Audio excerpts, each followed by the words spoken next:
पण आता मोठा झालो, मला लेकरं झाली, जबाबदारी आली आणि आता ह्या जीवनाचा एवढा कंटाळा आलाय की असं वाटतं की ते बालपणच बरं होतं. तुझ्या शाळेचा पहिला दिवस तुला आठवतो का? हो आठवतो ना. शाळा आहे ना ती जिल्हा परिषदची आहे. सुरुवातीला खूप वाईट वाटायचं पण नंतर चांगलं वाटायचं.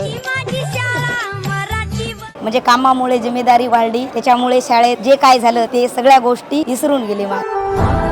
पहिल्या दिवशी मी गेलो तेव्हा मला कर्म नाही गेलं ते शाळेमध्ये खाऊ भेटत होता. मग खाऊ भेटल्याने मला रोज जावं वाटत. गरीब हो ना आदमी, यो शाळा अपनी आदत से गरीब हो. त्या वह्यांचा कोऱ्या करकरीत सुगंध तो काय वेगळा वाटायचा. आणि आम्ही मॅडम आम्हाला ते पाट्या कोणत्या होत्या माहिती आहे का? खापराच्या पाट्या.